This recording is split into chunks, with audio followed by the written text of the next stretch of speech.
सोलन के जवाहर पार्क के पास शरारती तत्वों ने कई गाड़ियों के शीशे तोड़ दिए, जिस कारण लोगों में भारी रोष देखा जा रहा है। जवाहर पार्क के पास इस तरह की पहली घटना नहीं है, इससे पहले भी कई गाड़ियों को नुकसान पहुंचाया जा चुका है। वहीं पूर्व पार्षद भरत साहनी ने इस घटना की शिकायत पुलिस में की है और दोषियों के खिलाफ सख्त से सख्त कार्रवाई की मांग की है। सोलन के जवाहर पार्क के समीप शरारती तत्वों ने कई गाड़ियों के शीशे तोड़ दिए। जवाहर पार्क के पास इस तरह की यह पहली घटना नहीं है, इससे पहले भी कई गाड़ियों को नुकसान पहुंचाया जा चुका है। इस क्षेत्र में पार्किंग की भारी समस्या है, जिसके चलते क्षेत्रवासी सड़क पर ही गाड़ियां खड़ी करने को मजबूर हैं। लेकिन अब वह बेहद परेशान है, क्योंकि सड़क पर खड़ी गाड़ियां अब सुरक्षित नहीं रही। पूर्व पार्षद भरत साहनी और क्षेत्रवासियों का मानना है कि पार्क नशेड़ियों का अड्डा बन चुका है और यही नशेड़ी गाड़ियों को नुकसान पहुंचा रहे हैं, जिन पर नकेल कसने की आवश्यकता है। उन्होंने नगर निगम को जल्द यहां पर सीसीटीवी कैमरे लगाने का आग्रह किया, ताकि इन गतिविधियों पर नजर रखी जा सके। उन्होंने पुलिस प्रशासन से आग्रह किया कि वह पार्क के पास रात को गश्त बढ़ाए, ताकि नशेड़ियों को पकड़ा जा सके। और यहाँ पर जो ये पार्क के अंदर गतिविधियाँ चल रही हैं, इसके बारे में हमने प्रशासन को अवगत करा दिया है। पर जो नुकसान लोगों को गाड़ियों का यहाँ पे हुआ है, उसके लिए हम खेद प्रकट करते हैं। पर इसमें जल्द से जल्द यहाँ पे हम नगर निगम से बात करके कुछ कैमरास वगैरह इंस्टॉल करवाएंगे। और कैमरा से थोड़ा ये रहेगा कि जो ये गतिविधियाँ कर रहे हैं, हर महीने 2-4 गाड़ियों को नुकसान यहाँ पार्क के पास जो ये असामाजिक गतिविधियाँ फैलाने वाले लोग हैं, ताकि उन पे नकेल कसी जाए। तो जल्द ही जल्द यहाँ पर कैमरास और साथ में पार्किंग की जो व्यवस्था, यहाँ पार्किंग भी निर्माण कार्य जल्द पूर्ण हो जाएगा। तो उसके बाद भी हम कुछ कैमरा इंस्टॉल करके और पुलिस प्रशासन से बात करके यहाँ गश्त को बढ़ाया जाए। कोई सामान्य आदमी का तो काम ही नहीं हो सकता। हमारा मकान है, जब भी हम अपनी फैमिलियों के साथ जाते 24 घंटे यहाँ इस पार्क में एक तो नशेड़िए रहते हैं, हमारे फैमिलियों का चलना फिरना है, और दूसरी बात है लड़के लड़कियाँ आशिकी में बिल्कुल घूमे रहते हैं। तो हमारा यहाँ फैमिलियों के साथ बच्चों के साथ घूमना फिरना बहुत मुश्किल हो गया है। इसे हम एसपी साहब से भी मांग करते हैं कि भाई यहाँ पे एक गश्त लगाया जाए, जिससे ये रोका जा सके। और सुबह से शाम तक यहाँ पे नशेड़िए बैठे रहते हैं। जिला स्तरीय जिला परिषद केडर अधिकारी और कर्मचारी महासंघ की बैठक सोलन के सपरून में स्थित जिला परिषद हॉल में आयोजित हुई, जिसमें जिला सोलन के सभी विकास खंडों के 250 के करीब जिला परिषद केडर के अधिकारी कर्मचारी उपस्थित रहे। इस अवसर पर कार्यकारिणी का गठन भी हुआ। सोलन जिला परिषद केडर अधिकारियों का आरोप है कि सरकार उन्हें सरकारी कर्मचारी नहीं मान रही है। अब पेट और घर का सवाल है, जिसके चलते वे 26 जून से अनिश्चितकालीन पेन डाउन स्ट्राइक करेंगे, जिससे जनता को परेशानी होगी। जिला परिषद कर्मचारी महासंघ की उपाध्यक्ष सुलक्षणा ने बताया कि आगामी रणनीति को लेकर बैठक आयोजित की गई, इसमें कार्यकारिणी का गठन भी हुआ। साथ ही उन्होंने आशा जताई है कि सरकार उनकी मांग को विनम्रतापूर्ण मान ले, अन्यथा जिला परिषद के जिला सोलन के 250 के करीब केडर कर्मचारी 26 जून से अनिश्चितकालीन पेन डाउन स्ट्राइक पर चले जाएंगे। सरकार द्वारा जिला परिषद में कार्यरत सभी अधिकारी कर्मचारियों को घोषित कर दिया गया है कि वो कर्मचारी हैं ही नहीं, सरकारी कर्मचारी नहीं है। तो आज की हमारी जो मीटिंग थी वो इसी एजेंडा के ऊपर थी, क्योंकि हम जब मुख्यमंत्री महोदय से मिले थे तो उनके द्वारा हमें आश्वासन दिया गया था कि आने वाली कैबिनेट में जो है इस मुद्दे को लगाया जाएगा। अब कैबिनेट में तो ये मुद्दा लगा नहीं और लोगों में रोष भी बहुत है, इसलिए अब हम लोगों ने सबने मिलकर पेन डाउन स्ट्राइक का जो है आह्वान किया है, जिसके लिए हम लोग जगह जगह से अपने उच्च स्तरीय अधिकारियों को ये इन्फॉर्मेशन भेज भी रहे हैं कि 26 तारीख से हम लोग पेन डाउन स्ट्राइक पे चले जाएंगे।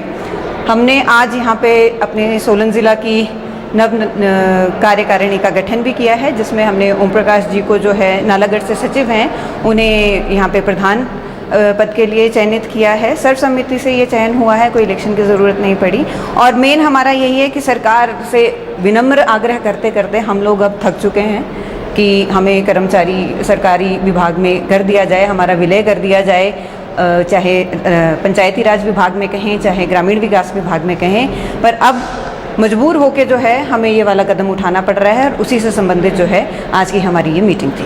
बच्चों को बुनियादी शिक्षा देने के उद्देश्य से इन दिनों जिला सोलन में राष्ट्रीय शिक्षा नीति 2020 को सार्थक बनाने के लिए प्राथमिक स्कूलों में निपुण मेलों का आयोजन किया जा रहा है। इसी कड़ी में राजकीय प्राथमिक पाठशाला पुंजविला में निपुण मेला लगा। मेले की अध्यक्षता जिला परियोजना अधिकारी सर्व शिक्षा अभियान और डाइट प्रधानाचार्य चंद्रमोहन शर्मा ने की।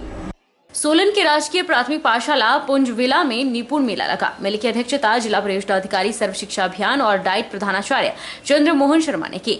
इस निपुण मेले में बच्चों ने व्यवहारिक शिक्षा के माध्यम के लिए ज्ञान को बेहतर तरीके से प्रदर्शित किया। चंद्रमोहन शर्मा ने बताया कि राष्ट्रीय शिक्षा नीति 2022 को स्कूलों में सही से अपनाया जा रहा है। इसके प्रदर्शन के लिए प्रदेश सहित जिला सोलन में निपुण मेलों का आयोजन किया जा रहा है। इसका उद्देश्य बच्चों को बुनियादी शिक्षा खेल खेल और व्यवहारिक तरीके से देना है ताकि बच्चे सहजता से ज्ञान को हासिल कर सके। आज राजकीय प्राथमिक पाठशाला पुंजविला सोलन में निपुण मेले का आयोजन किया गया है। मैं आपको बताना चाहूँगा कि जो निपुण मेला है ये हमारा राष्ट्रीय शिक्षा नीति 2020 के संदर्भ में ये आयोजित किए जा रहे हैं पूरे प्रदेश भर में। 22 फरवरी 2022 को माननीय शिक्षा मंत्री के द्वारा निपुण हिमाचल मिशन का आगाज़ किया गया, शुरुआत की गई, शुभारंभ किया गया, जिसके तहत जिसका मुख्य उद्देश्य ये है कि भाई हमारे पहली से तीसरी तक के बच्चों को बुनियादी शिक्षा और अंक ज्ञान में इनको सक्षम बनाना है।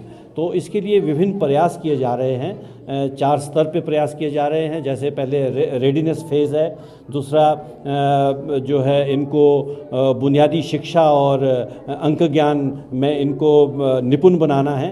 तो इसमें और आगे जो हमारी असेसमेंट्स होती है, समेटिव असेसमेंट्स और फॉर्मेटिव असेसमेंट्स, वो फिर इसके आधार पर ही होंगे। 21 जून को विश्व योग दिवस के अवसर पर देश के 75 स्थानों में विशेष कार्यक्रम आयोजित किए जा रहे हैं, जिसमें हिमाचल प्रदेश के 2 स्थानों राजकीय वरिष्ठ माध्यमिक विद्यालय बाल बिलासपुर और ज्वालाजी को चयनित किया गया है। पतंजलि योगपीठ केंद्रीय प्रभारी लक्ष्मी दत्त शर्मा ने बिलासपुर में कहा कि बिलासपुर में लगभग 5000 लोग भाग लेंगे, जिसके लिए पूरी तैयारी की गई है। हालांकि पतंजलि योग परिवार ने लोगों का पंजीकरण करना शुरू कर दिया है। यह कार्यक्रम सुबह 5:30 से शुरू होगा और 8 बजे तक चलेगा। योग दिवस का जो कार्यक्रम है वो विशेष रूप से मनाया जा रहा है क्योंकि आजादी की 75वीं वर्षगांठ है। तो हमारे यशस्वी प्रधानमंत्री नरेंद्र मोदी जी के संकल्प के माध्यम से हम लोगों ने पूरे भारतवर्ष में 75 स्थान चयनित किए हैं और हमारा सौभाग्य है उसमें से 2 स्थान हिमाचल को भी मिले हैं। एक बिलासपुर जो वेद व्यास की यहाँ भूमि है और दूसरा हमारा श्री ज्वालाजी जो हमारी शक्तिपीठ है।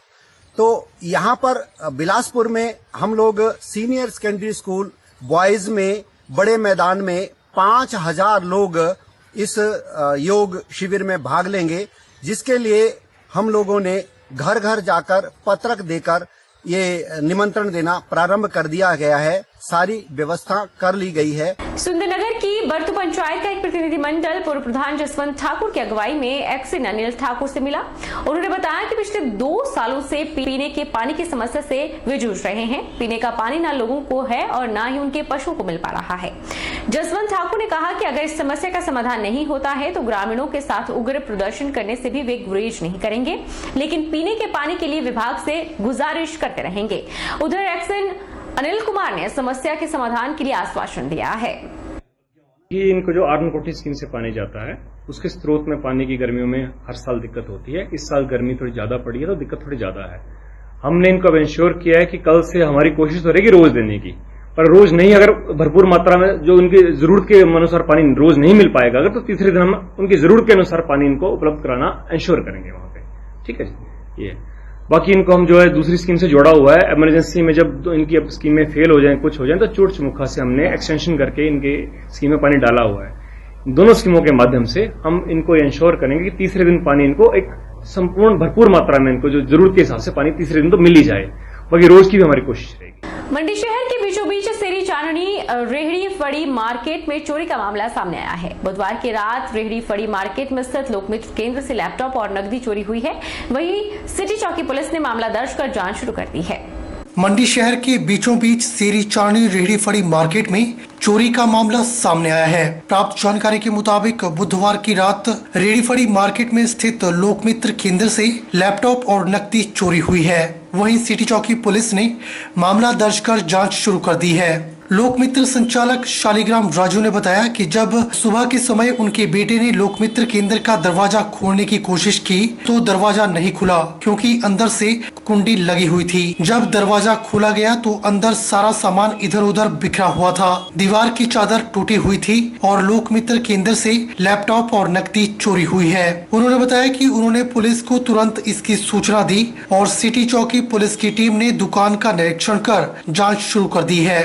आज जब सुबह मेरा बेटा अभी आया दुकान के लिए और देखा उसने कि जंदा को लगा खोलने, वो तो जंदा भी नहीं खोला क्योंकि उसको खोलने की कोशिश की थी लेकिन टूटा नहीं है। चोरों ने क्या किया, उसके बगल में चल के चद्दर का लॉक, चद्दर तोड़ी हुई है और अंदर से कुंडी लगा दी गई है और बाहर से इसको लॉक को हम सुबह जब खोलने लगे तो खुले नहीं क्योंकि अंदर से जो है वो कुंडी लगी हुई थी। तो चोरों ने चद्दर फाड़ करके अंदर प्रवेश किया और यहाँ का जो मेरे पास जो लैपटॉप था उसको भी ले गए और साथ में जो रोजमर्रा कैश होता थोड़ा बहुत वो भी रखा हुआ था, लगभग 2000 के 2200 के लगभग वो ले गए जी। बाकी सारा सामान इधर उधर बिखेर दिया। बाकी आप देख रहे हैं कि ये मीटर की तारें वगैरह, वो दरवाजे वगैरह सब तोड़ के रखे गए। बड़े खेद की बात है कि बीच शहर में बड़े खेद की बात है कि ये चोरों ने जो है इस चोरी के लिए अंजाम दिया। हमने सुबह जैसे पुलिस चौकी प्रभारी को अवगत कराया तो तुरंत मौके पर आए और उन्होंने इन्वेस्टिगेशन करना शुरू किया और पुलिस का पूर्ण सहयोग में मिला। तुरंत वो आए और इन्वेस्टिगेशन के लिए जो है वो गए। वहीं पूर्व पार्षद व वेंडर बंसीलाल ने बताया कि चोरों ने लोकमित्र केंद्र में चोरी की वारदात को अंजाम दिया है और वहां से लैपटॉप और नकदी चोरी हुई है। 2 अन्य दुकानों के ताले खोलने की कोशिश की गई है। उन्होंने नगर निगम मंडी से मांग की है कि सुरक्षा की दृष्टि से रेहड़ी फड़ी मार्केट में सीसीटीवी कैमरे व गेट लगाया जाए ताकि इस प्रकार की घटनाओं पर अंकुश लगाया जा सके। चोरों ने यहाँ पे जो दस्तक दी डिस्ट्रिक्ट लाइब्रेरी कोर्ट के सामने जो हमारी मार्केट है रेहड़ी मार्केट, तो यहाँ पे जो है शालिग्राम जी SR राजू उनकी दुकान का ताला पीछे से ताला नहीं तोड़ पाए तो इस करके उनकी चद्दरें जो फाड़ के वहाँ से लैपटॉप और जो रोज़मर्रा की ज़िंदगी के इन्होंने पैसे जो जोड़ के रखे हुए थे तो वो भी ले गए और 2 दुकानों के ताले उनसे टूट नहीं पाए। एक का ताला तो टूट गया और दूसरी का ताला तोड़ने में नाकामयाब रहे। मेरी नगर निगम के मेयर से निवेदन है कि यहाँ पे CCTV कैमरे का प्रावधान किया जाए और यहाँ पे जो एक गेट लगाया जाए ताकि रात बरात कोई ऐसी चोरी ना हो। यहाँ बैंड सभी रेहड़ी वाले गरीब परिवार है, रोज़ कमा के खाते हैं, तो इसलिए मेरे उनसे नंबर निवेदन है कि वो यहाँ पे सबसे पहले एक गेट का प्रावधान किया जाए ताकि जब ये मार्केट बंद हो तो यहाँ पे कोई भी अंदर एंट्री ना कर पाए। जोगिंद्रनगर उपमंडल के लड़भड़ोल तहसील के दलेर गांव की एक महिला ने देवर पर दुष्कर्म का आरोप लगाया है और 40 दिन बाद मामला जोगिंद्रनगर थाना में दर्ज करवाया। वहीं पुलिस ने मामला दर्ज कर छानबीन शुरू कर दी है। जोगिंद्रनगर उपमंडल के लड़भड़ोल तहसील के दलेर गांव की एक महिला ने पुलिस में शिकायत दर्ज करवाई है कि लुधियाना निवासी उसके पति के बुआ का बेटा अमन कुमार पिछले 4 मई को उनके घर आया हुआ था। उस दिन इसके घर में सास ससुर और इसके 2 बेटे थे। उनके पति ड्राइवर हैं और उस दिन घर से बाहर थे। रात को लगभग 1 बजे के करीब वह बाथरूम में गई थी और अपने कमरे में सोने जा रही थी तो अमन कुमार ने इसे जबरदस्ती पकड़ लिया और अपने हाथों से इसका मुंह बंद कर उसके साथ बलात्कार किया।